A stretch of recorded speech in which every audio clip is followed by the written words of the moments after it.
இவி diaries நேயர்களுக்கு வணக்கம். நம்ம ஆசைப்பட்ட வாழ்க்கைக்கும், நம்ம வாழ்ற வாழ்க்கைக்கும் எப்போதுமே ஒரு இடைவெளி இருக்கும்.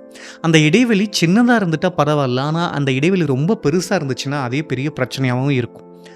எப்போதுமே நான் ஆசைப்பட்ட எந்த விஷயங்களும் எனக்கு கிடைக்கிறதே கிடையாது. எனக்கு மட்டும் வாழ்க்கை ஏன் இவ்ளோ கடினமா இருக்கு? இறுக்கமா இருக்கு? எனக்கு நிம்மதியே இருக்காதா? நான் சந்தோஷமாவே இருக்க முடியாதா? எனக்கு வாழ்க்கையில ஒரு மாற்றமே வராதா? அப்படின்னு சொல்லி நெறைய பேர் ஏங்கி தவிக்கிறத நம்மளால உணர முடியும், பார்க்கவும் முடியும்.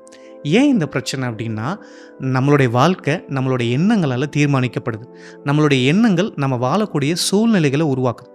சூழ்நிலைகள மாத்தணும்னா என்ன செய்யலாம் அப்படின்னு நீங்க கேட்கலாம்.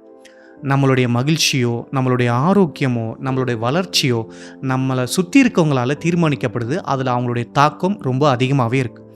யாரோட பழகணும், யாரோட இருக்கணும் அப்படின்றதோட, யாரோடெல்லாம் பழகக்கூடாது, யாரோடலாம் இருக்கவே கூடாது, யார்ட்ட இருந்து விலகி இருக்கணும் அப்படின்றது ரொம்ப ரொம்ப முக்கியமான விஷயம். இங்கிலீஷ்ல அவாய்ட் நெகட்டிவ் பீப்பிள்னு ஒரு புக்கே இருக்கு. சரி, யாரெல்லாம் விலக்கி வைக்கணும், யாரோடலாம் தள்ளி நிற்கணும் அப்படின்னா, ஒரு 7 அடையாளங்கள் இருக்கக்கூடிய சில மனிதர்கள்ட்ட இருந்து நம்ம விலகி இருக்கணும் அப்படின்றாங்க. முட்டாள்களின் 7 அடையாளங்கள் அப்படின்னு சொல்லி சொல்றாங்க. இங்கிலீஷ்ல 7 சைன்ஸ் ஆஃப் ஸ்டூபிடிட்டி அப்படின்றாங்க. இந்த மனிதர்கள்ட்ட இருந்து நம்ம கொஞ்சம் விலகி நிக்கும்போது வாழ்க்கை ரொம்ப அழகா இருக்கும், ஆரோக்கியமானதா இருக்கும், வளர்ச்சி நோக்கியதா இருக்கும். இந்த 7 அடையாளங்கள் உள்ள மனிதர்கள் யார் யாருன்னு தெரிஞ்சுக்கணும்னா, இந்த வீடியோவை ஸ்கிப் பண்ணாம கடைசி வரைக்கும் பாருங்க. முதல் அடையாளம், காரணமே இல்லாம கோவப்படுவாங்க. இவங்க ஏன் கோவப்படுறாங்க? எதுக்கு கோவப்படுறாங்க? இந்த சின்ன விஷயத்துக்கு ஒண்ணுமே இல்லாததுக்கெல்லாம் கோவப்படுவாங்களா அப்படின்னு நமக்கு யோசிக்க தோணும். உதாரணத்துக்கு ஃபோன் பேசிட்டு இருக்கும்போது சரியா பேச முடியல, சிக்னல் கிடைக்கலனா ஃபோனை தூக்கி போட்டு அடிச்சு உடைப்பாங்க. எழுதிட்டு இருக்கும்போது பென் சரியா எழுதலைன்னா அந்த பெஞ்ச் மேலேயே இருக்கிற மேலேயே அதை ஓங்கி ஓங்கி குத்துவாங்க. யார் மேலேயும் இருக்கிற கோவத்தில் எரிச்சலில் வீட்டு கதவை படார்னு அடிப்பாங்க. இவங்களோட கோவத்தில் எந்த நியாயமும் அர்த்தமுமே இருக்காது. இந்த மாதிரியான மனிதர்கள்ட்ட இருந்து விலகி நிற்கிறது ரொம்ப ரொம்ப நல்லது. ஏன்னா இவ்வளோ முன்கோபம் இருக்கிற இடத்துல நிச்சயமாக மகிழ்ச்சியோ ஆரோக்கியமோ வளர்ச்சியோ இருக்காது. நம்மகிட்ட இந்த குணம் இருக்குன்னா நம்ம இதை மாற்றிக்கிறது ரொம்ப ரொம்ப நல்லது. 2வது அடையாளம், யாருக்கு கொடுக்குறதுன்னு தெரியாமல் கொடுக்குறது. அது அன்பாக இருக்கலாம், பொருளாக இருக்கலாம், பணமாக இருக்கலாம். நம்ம தகுந்த ஆட்களுக்கு கொடுக்காம யாரோ ஒருத்தருக்கு ஏமாத்துறவங்களுக்கு, ஏமாற்ற போகிறவங்களுக்கு, நிலையில்லாத மனிதர்களுக்கு கொடுத்துட்டு, ஐயையோ நான் ஏமாத்துட்டேனே, என்னை ஏமாற்றிட்டாங்களேன்னு சொல்லி வாழ்நாள் முழுக்க இதே வேலையை திரும்ப திரும்ப செஞ்சுக்கிட்டே இருப்பாங்க. இந்த மாதிரியான அடையாளம் இருக்கிற மனிதர்களையும் விலக்கி வைக்கிறது, அவங்ககிட்ட இருந்து விலகி நிற்கிறது ரொம்ப ரொம்ப நல்லது. 3வது அடையாளம், பயனில்லாத பேச்சு. இந்த வயசான பாட்டிங்க திண்ண மேலே உட்காந்துக்கிட்டு வாயில் ஏதாவது போட்டுக்கிட்டு அசை போட்டுக்கிட்டு ஏதாவது பேசிகிட்டு இருப்பாங்க, பார்த்துருக்கீங்களா?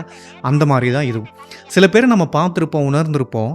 நம்மகிட்ட நேரில் வந்து உட்காந்துக்கிட்டு எதை பற்றி பேசுகிறோம், என்ன பேசுகிறோம், அதனால் அவங்களுக்கு என்ன பிரயோஜனம், நமக்கு என்ன பிரயோஜனம், இதை பற்றி எதுவுமே தெரியாமல் நேரங்காலம் தெரியாமல் பேசிக்கிட்டே இருப்பாங்க.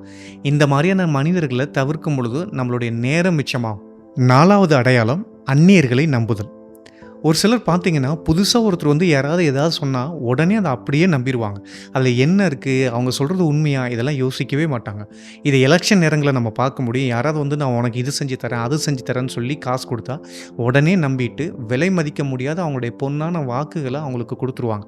இதுக்கு பிறகு ஏமாற்றம் தான் மிஞ்சும். இது எல்லா இடத்துலையும் நடக்கும். அப்போது புதுசாக ஒருத்தர் வந்து டக்குன்னு அவங்கள நம்புகிறாங்க அப்படின்னா, அவங்ககிட்ட இருந்து நம்ம விலகி நிற்கிறது ரொம்ப ரொம்ப நல்லது.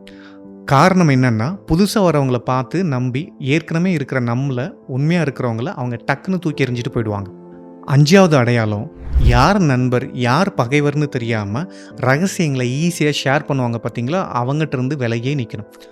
ஒரு சிலர் நம்ம பார்த்துருப்போம், நான் மனசில் பட்டதெல்லாம் வெளிப்படையாக பேசக்கூடிய ஆள்னு சொல்லிட்டு யார் நல்லவங்க யார் கெட்டவங்க, யார் வேண்டியவங்க யார் வேண்டாதவங்கன்னு தெரியாமல் எல்லா ரகசியங்களும் எல்லார் பற்றின எல்லா ரகசியங்களும் அவங்ககிட்ட சொல்லிக்கிட்டே இருப்பாங்க. இது கடைசியில் பெரிய ஆபத்தாக கூட வந்து முடியும்.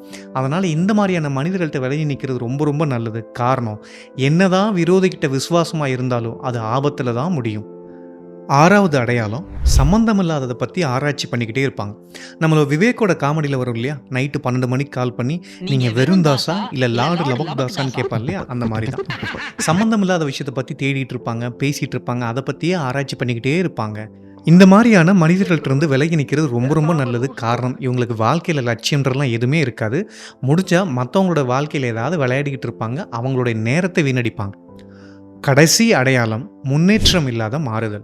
ஒரு சிலர் பார்த்தீங்கன்னா, வாழ்க்கையில ஏதாவது புதுசு புதுசா செய்யன்ற பேர்ல மாத்தி மாத்தி செஞ்சுக்கிட்டே இருப்பாங்க. ஆனா, முன்ன செஞ்சதுக்கும், இப்ப செஞ்சதுக்கும் ஏன்பா இந்த வித்தியாசம்? ஏன் இது மாறுனுன்னு கேட்டா, அவங்க நெறைய காரணம் சொல்லுவாங்க. ஆனா, எதுலயுமே வாழ்க்கையில அவங்களுக்கு ஒரு பெரிய முன்னேற்றமே இருக்காது. ஒரு மாற்றம் அப்டின்னா, முன்ன இருந்ததுக்கும், இப்ப இருக்கிறதுக்கும் ஏதாவது உருப்படியாவது ஒரு சேஞ்ச் இருக்கணும், ஒரு குரோத் இருக்கணும், இம்ப்ரூவ்மென்ட் இருக்கணும். அப்படி எதுவுமே இருக்காது. எதையாவது ஒண்ண மாத்தி மாத்தி செஞ்சுக்கிட்டே இருப்பாங்க. எது ஒண்ணுலயும் அவங்களால நிலையா இருக்க முடியாது. வளர்ச்சியும் இருக்காது அவங்க கிட்ட. இப்ப நம்ம சொன்ன 7 அடையாளங்கள்ல ஏதாவது ஒரு சின்ன விஷயம் நம்மட்ட இருக்கிற மாரி உணர்ந்தாலோ, மத்தவங்க சொல்லியிருந்தாலோ, அத முதல்ல நம்மட்டருந்து மாத்துறது ரொம்ப ரொம்ப நல்லது. காந்தி சொன்ன மாரி "பி த சேஞ்ச்" அப்படின்னு நம்ம அத எடுத்துக்கலாம். இந்த மாரியான அடையாளங்கள் இருக்கிற மனிதர்கள்ட்டருந்து விலகி நிக்கிறது ரொம்ப ரொம்ப நல்லது. காரணம் எந்த முட்டாளும் நம்ம முன்னாடி வந்து நின்னு, நான் ஒரு முட்டாள்ன்னு சொல்லிட்டு இருக்க மாட்டாங்க. நாம தான் அவங்க எப்படிப்பட்டவங்கன்றத தெரிஞ்சுக்கிட்டு, அவங்கட்டருந்து விலகி நிக்கணும். அப்படி விலகி நின்னா மட்டும் தான் வாழ்க்கை மகிழ்ச்சியாவும், ஆரோக்கியமாவும், வளர்ச்சிக்கானதா இருக்கும். அப்படி உங்களுடைய வாழ்க்கை அழகா அமைய நெஞ்சார்ந்த வாழ்த்துக்கள். இந்த வீடியோ உங்களுக்கு பிடிச்சிருந்தா லைக் பண்ணுங்க, கமெண்ட் பண்ணுங்க, மத்தவங்களுக்கு மறக்காம ஷேர் பண்ணுங்க. யுவி டைரீஸ் சேனலுக்கு மறக்காம சப்ஸ்கிரைப் பண்ணுங்க. இன்னொரு நல்ல வீடியோட உங்கள சந்திக்கிறேன். Until then it's UV. Bye bye.